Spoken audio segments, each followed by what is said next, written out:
वृंदावन धाम यदि कोई घूमने के उद्देश्य से आए तो दुनिया का हमारे यहाँ सबसे बड़ा मूर्ख इंसान मानते हैं। तो वृंदावन में घूमने के लिए कोई अपूगढ़, चिड़ियाघर, नैनीताल, मंसूरी ऐसा कोई भी जगह नहीं है। तो वृंदावन जो स्थान है, आपकी नॉलेज में है कि कृष्ण का जन्म हुआ मथुरा कंस का जेल में, गोकुल में कृष्ण का पालन पोषण हुआ, नंदगाम बरसाना में राधा रानी थी, और कहीं भी आप चले जाओ एक एक घंटे में फ्री हो जाओगे, क्योंकि एक एक दो दो मंदिर है। लेकिन वृंदावन यदि आप सोचो कि हम 1 साल या 6 महीने भी यहाँ पे रुक जाएं और पूरे वृंदावन के दर्शन करें तो 5,500 से अधिक मंदिर हैं।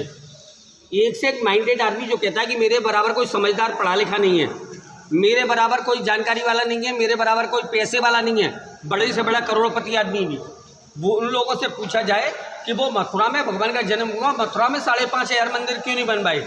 दिल्ली, बॉम्बे, गुजरात, पूना, पंजाब में ऐसे समझदार पढ़े लिखे पैसे वाले मौजूद है। आगरा में, मथुरा में, गोकुल में, नंदगाम, बरसाना, गोवर्धन में क्यों नहीं बनवाए? वृंदावन में ही 5,500 मंदिर क्यों बनवाए हैं? तो वृंदावन धाम देखने से ज़्यादा समझने योग्य भूमि है। सारा जीवन आपका दौड़ भाग में, इधर उधर में, गृहस्थी में और काम काजों में लग जाएगा, लेकिन इस वृंदावन में अगर जानकारी है तो देखना है, और जानकारी नहीं तो सब कुछ बेकार है। तो वृंदावन आप बोलते हुए आते हैं। वृंदा नाम तुलसी और वन मीन्स जंगल। ये जंगल किसने बनाया, क्यों बनाया और यहाँ पर क्या हुआ, उसके बारे में कृष्ण का जन्म हुआ मथुरा, ये आप जानते हैं। कृष्ण की माता यशोदा गोकुल में देवताओं के आगे रोने लगी, देवताओं से प्रार्थना करने लगी, बोली कि मैं 7 साल का दूध पीने वाला बच्चा है कृष्ण, और कंस के पुतना जैसे बड़े बड़े राक्षस आते हैं, तो मैं एक दिन तो क्या, एक रात्रि भी कृष्ण को लेकर गोकुल गांव में रुकना नहीं चाहती। तो देवता बोले, माँ नारायण का अवतार है कृष्ण, और आप उसकी माता होकर के हमारे आगे आंसू बहाती हैं, तो हम आपके लिए वरदान तो आपको देना पड़ेगा, लेकिन हम संकट में इसलिए हैं कि पूरे संसार में कोना कोना चप्पा चप्पा छान मारा, लेकिन एक स्थान ऐसा नहीं मिला जो कंस से सुरक्षित हो। कंस के पास राक्षसों की कमी नहीं, पूरा संसार घेर रखा है। तो सभी देवताओं ने लाख बचा करने पर एक हल निकाला, स्वयं अपने हाथों से तुलसी के पौधे लगाना शुरू किया, और माता से बोले आपके आंचल में जो स्थान डाल रहे हैं वो 4 धामों से बढ़ के माना जाएगा। जो बोला जाता है 4 धामों से निराला ब्रजधाम, ब्रजधाम में गोकुल, नंदगाम, बरसाना आते हैं, लेकिन वृंदावन धाम की जो सीमा है वो सबसे बढ़ के मानी गई है। तो इसी कारण ये माता का हृदय है वृंदावन धाम। आज भी मधुबन गार्डन आपने सुना हो, मधुबन, निधिवन, निकुंजवन, 3 नामों से उस जंगल को जानते हैं। रात्रि में 8 बजे बाद मोर, तोता, बंदर, भालू, कीड़े मकोड़े, जीव जंतु वहाँ पे कोई भी नहीं रुकता। रात्रि में राधा रानी के रंगमहल में फूलों की सैया बिस्तर सजाया जाता है, वही चल के माखन मिश्री, तुलसी दल, पान का बीड़ा, जमुना जल का लोटा, राधा कृष्ण का श्रृंगार का सामान वहाँ पे रख देते हैं। पुजारी लॉक करके जाता है, मॉर्निंग में आके खोलता है, लड्डू फूटे हुए मिलेंगे, पान का बीड़ा चबा हुआ, हरे नीम की दातुन जैसे किसी ने ब्रश किया हो। तो आज भी जिन लोगों ने लाइफ मेंबर के फॉर्म भर रखे हैं वो बाई पोस्ट द्वारा वो प्रसाद उनके घर पर पहुँचाया जाता है। बोलो वृंदावन बिहारी लाल की जय। क्योंकि वहाँ पे मधुबन, निधिवन और निकुंजवन, ये जो आप पौधे देख रहे हैं इनको बोला जाता है वन तुलसी और गोपी रूप पेड़। एक तो तुलसा जी का पौधा वो होता है जो भगवान के प्रसाद में चढ़ाते हैं, जैसे फल को तोड़ने में पाप नहीं लगता, ऐसे ही भगवान की थाली में प्रत्येक दिन फल की तरह से उसको चढ़ाते हैं। इस तुलसा जी को तोड़ने से इतना अपराध लगता है जैसे मनुष्य की खाल में से हम बाल खींच रहे हैं। कारण क्या है कि जिस टाइम पे गोपियाँ जमुना में नहा रही थी और भगवान श्री कृष्ण, थोड़ी उनके जगह छोड़ दो भैया उन लोगों के लिए, निकलने वालों के लिए, तो भगवान श्री कृष्ण के वस्त्रों को लेकर के कदम के पेड़ पे चढ़ गए। गोपियों से ऊपर आने के लिए कहा तो गोपी बोली हम ऊपर नहीं आ सकते, हमारे हृदय की भावना को समझ के यदि आप हमें वरदान दें तो हम आपके पास आ सकते हैं। तो कृष्ण परमात्मा से किसी के हृदय की बात छुपी नहीं, इनके मन में क्या है, परमात्मा सबको समझने वाला है। तो कदम की डाली पे बैठे हुए हाथ में सिंदूर लेकर के जमुना में नहाती हुई गोपियों को अपनी मांग भर के उन्होंने पत्नी स्वीकार किया। तो गोपियाँ भी बहुत होशियार थीं, प्रभु से ये बोली कि प्रभु हम ये जानते हैं कि आप हमेशा हमारा साथ नहीं निभा पाओगे। कारण क्या है कि आपको द्वारकापुरी का राजपाट संभालना है, द्वारका के आप राजा बनेंगे, तो हम यहाँ पर अनाथ बेसहारा हो जाएंगे, आपके बिना हम जीवित नहीं रह पाएंगे। तभी भगवान ने उनको वरदान दिया, तुम वृंदावन में एक वृक्ष के रूप में, पौधे के रूप में मेरा सारे दिन इंतजार करोगी, रात्रि में मेरे आने पर आप असली रूप में आकर के मेरे साथ में रासलीला करोगी। तो इसी कारण अपने वादे को, अपने वरदान को निभाने के लिए भगवान आज भी रात्रि में आते हैं। और ये जितनी भी गोपियां हैं सभी एक पौधे रूप में छुपी हुई हैं। रात्रि में भगवान के आने पर असली रूप में आकर के भगवान श्री कृष्ण राधा रानी के साथ में रासलीला करती हैं। तो कहते हैं वृंदावन के वृक्ष को मरम न जाने कोई, और डाले डाले और पात पात से श्री राधे श्याम होई। तो आज भी राधे श्याम आकर के वहाँ रंग महल में विश्राम करते हैं। और जहाँ पे लड्डू मठरी पान का बीड़ा सब जो बिखरा हुआ मिलता है, तो आज भी भक्त लोगों का मानना है कि भगवान आकर के उसको यूज करते हैं। बोलो वृंदावन बिहारी लाल की जय। साथ में महाराज लीला कर रहे थे, तो भगवान की प्रिय सखी थी ललता विशाखा। तो ललता सखी को प्यास लगी, तो भगवान ने अपनी बांसुरी से मिट्टी में से गड्ढा खोद करके ललता सखी को पानी पिलाया। तो पहले एक जैसे सादा मिट्टी के गड्ढे में से पानी निकलता था, बाद में शेठ भाटिया ने सीमेंटेड कराया है। आज भी ये ललिता कुंड के नाम से जाना जाता है। संगीत के सम्राट स्वामी हरिदास जी महाराज, कानसेन बैजू बाबा के संगीत के सम्राट स्वामी हरिदास जी महाराज, उन्होंने इस मधुबन जंगल में 12 साल घोर तपस्या की। 12 साल पे शरीर पे मिट्टी जम करके छोटे छोटे पौधे निकलने लगे। ऐसी कठोर तपस्या से प्रसन्न होकर के जो मूर्ति प्रकट हुई, ये उनका तो प्रकट स्थल है जहाँ से मूर्ति निकली। और भगवान के घर पे स्थापना करा करके, मेन मंदिर में स्थापना करा करके पूरे होश आवास में स्वामी हरिदास जी महाराज ने निधवन में ही समाधि ली है। जो समाधि दर्शन आगे में करेंगे, ये उन बिहारी जी का प्रकट स्थल के दर्शन करते हैं। बोलो बाके बिहारी लाल की जय। श्री वृंदावन बिहारी लाल 7 बिहारी हैं। बाके बिहारी, रसिक बिहारी, कुंज बिहारी, दान बिहारी। जैसी जैसी भगवान की लीला है उनके आधार पे भगवान के नाम पड़े। हरे बांसुरी को बजाने से गोपियों ने महाराज लीला, जब भगवान की महाराज लीला थी तो गोपियों का ये कहना था कि हम कपड़े धो रहे हैं, आटा गूंद रहे हैं, जब भी उसकी बांसुरी बज जाती है हमको सुध बुध भूल जाते हैं और तुरंत उसी पोजीशन में निकल पड़ते हैं। तो आज हम चल के उसके हरे बांसुरी को तोड़ देंगे, जिसने हमको परेशान कर रखा है, जो घर पे आके हमको डांट पड़ती है। तो कहा भजन बना कि बाके बिहारी की बाकी मरोड़ चित लीना है चोर। चित माने हृदय, जिसने हमारे हृदय को चुरा लिया है, आज उसकी बाकी को ही तोड़ देंगे। नाम भगवान का बाके बिहारी। रसिक बिहारी कुंजों में रासलीला करते थे। दान बिहारी सुदामा को 2 मुट्ठी चावल दे करके उसको 2 लोग की संपत्ति दान दे दी, चावल लेकर के। मान बिहारी विदुर के घर केले का छिलका खाया, विदुर जो दुर्योधन की मेवा त्याग करके। तो मान बिहारी, भगवान की लीलाओं के नाम पर अनेक नाम पड़े हुए हैं। लेकिन वृंदावन बिहारी ब्रज के राजा कृष्ण के बड़े भाई बलराम जी महाराज। तो जब स्वामी हरिदास जी महाराज ने यहाँ पे 12 साल तपस्या की, तो पहली मूर्ति प्रकट हुई बाके बिहारी। तो यहाँ पे मारवाड़ी सेठ थे हरगू लाल, तो उन्होंने यहाँ पे कब्जा किया और बहुत बड़े पैसे वाले थे। सिटी के बाहर बांके बिहारी के नाम से बड़ा मंदिर बनवाया। दूसरी मूर्ति प्रकट हुई बड़े भाई बलराम जी की। यहाँ के ब्राह्मण ब्रजवासी बोले कि इसको मर जाएंगे, मार डालेंगे, लेकिन इसको हम गांव से बाहर नहीं जाने देंगे। बोले कारण क्या है, तुमने पहली मूर्ति जाने दी, इसको क्यों रोक रहे हो?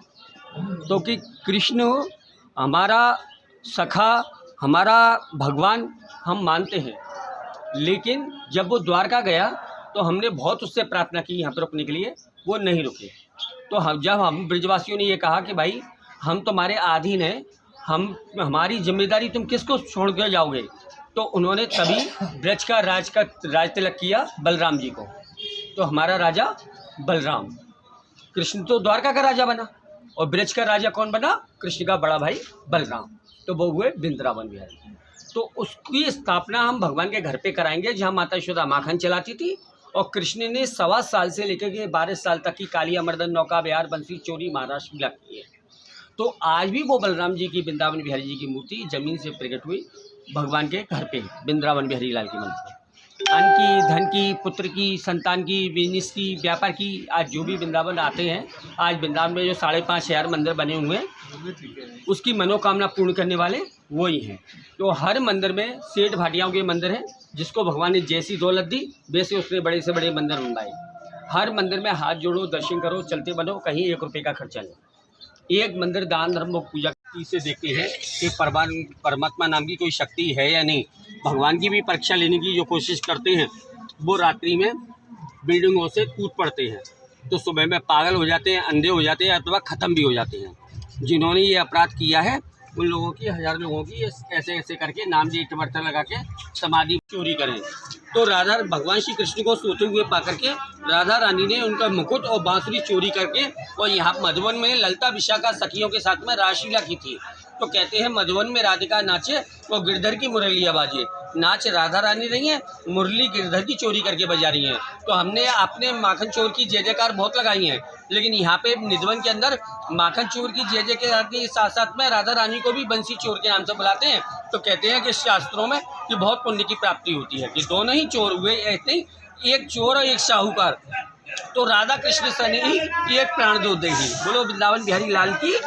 ये जो स्थान है इसकी जो महत्वता है उसके बारे में मैं आपको एक भगवान के समय का एक किस्सा, एक कहानी बतलाऊंगा, जिससे केवल ऐसे घूमने से कोई काम नहीं चलेगा जब तक उसका महत्व नहीं मालूम हो उस जगह का। इतना हज़ारों रुपया के लोग 10-10, 20-20 साल से पूछे तो बहुत भाग्यशाली है महाराज जी, जो कई बार इनको राधा रानी की कृपा हुई, बिहारी जी की, जो कई बार आ गए। नहीं तो आदमी 20-20 साल से प्रोग्राम बना रहा है और इधर उधर के आगरा दिल्ली आके चले जाते हैं और मथुरा आके चले जाते हैं और वृंदावन कृपा नहीं होती राधा रानी की तो नहीं आ पाते।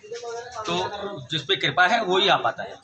भगवान श्री कृष्ण जिस समय द्वारकापुरी के राजा बन गए थे तो द्वारकापुरी में उनकी रानी, महारानी, पटरानी, बहुत रानियाँ थी। तो एक दिन रुक्मिणी उनसे बोली कि प्रभु चाहे जब आप खाना पीना त्याग देते हो, आखिर ऐसा क्या कारण है? कई दिनों से हमने देखा है कि आपने खाना पीना नहीं खाया।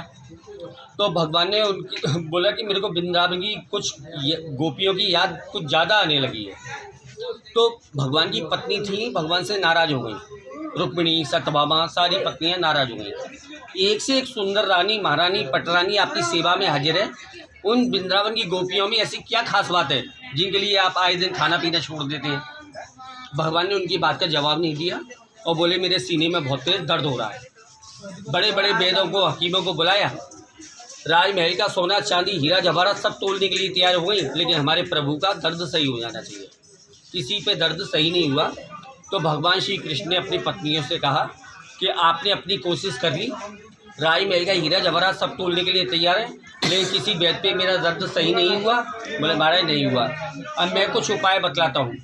कोई भी मेरी पत्नी, सभी पत्नी मेरे से प्रेम करती हैं, कौन ज़्यादा प्रेम करती है?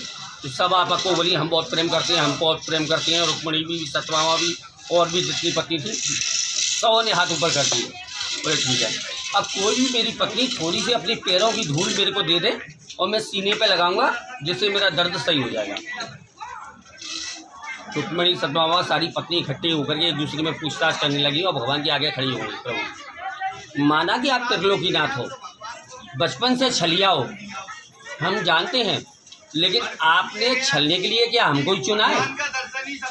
कि हम ये जानते हैं कि आपके चरण कोई एक बार छू ले तो भवसागर से बेड़ा पार हो जाता है, और हमको उल्टा पाड़ा पढ़ा रहे हो कि हम अपने चरणों की रजी आपके सीने पर बनेंगे तो हमको कितना बड़ा पाप लगेगा।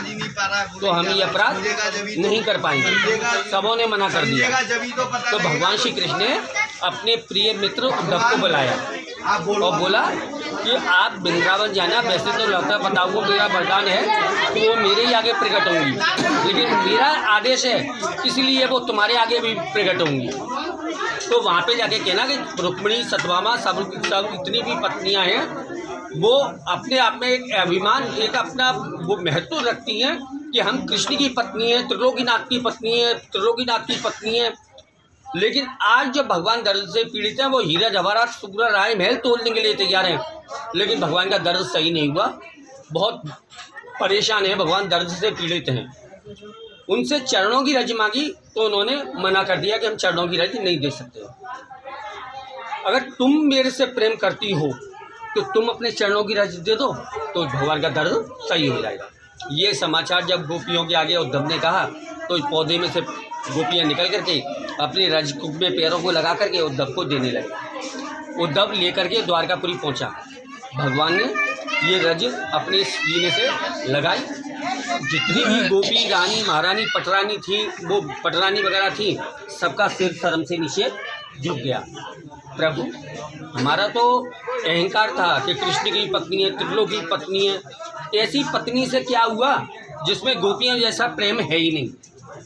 तो गोपियों ने जरा एक पल के लिए नहीं सोचा कि क्या पाप लगेगा, क्या पुण्य लगेगा, लेकिन हमारे प्रभु के सीने में दर्द नहीं होना चाहिए। बस उनके मन में एक ही सवाल था, और ज्ञान सारा बेकार, पहले प्रभु की चिंता। तो उन्होंने कहा सीने में दर्द नहीं होना चाहिए। तो जिस समय आपका मित्र सुदामा आया तो हमका बड़ा आश्चर्य हुआ था कि हीरा जवाहरात सब कुछ होते हुए ऐसा ये कौन सा मेहमान है जिसके लिए भगवान ने नेत्रों के जल से चरण पखारे हैं। क्यों हीरे जवाहरातों से ही सम्मान कर सकते थे, लेकिन आज उस ब्रजवासी का महत्व हमको मालूम हुआ। अन्य जगह के 1000 ब्राह्मण और ब्रज धाम का एक क्यों मायने रखता है कि कृष्ण घोड़ी बने और सखाओं ने पीठ पे सवारी की, जैसे बच्चा खेलता है, और कभी सखाओं को ग्वाल वालों को घोड़ी बनाया और कृष्ण ने सवारी की। क्या वो द्वारका में उन रानी महारानी को पटरानी को सौभाग्य मिलेगा? तो बोले नहीं। तो इसी कारण आज हम सभी लोग इस माटी को भी चंदन बना के लगाते हैं। जिसने प्रभु के दर्द मिटा दिया वो हमारे सारे दुख दूर कर देगी। तो यही ब्रज की रस की महत्वता है।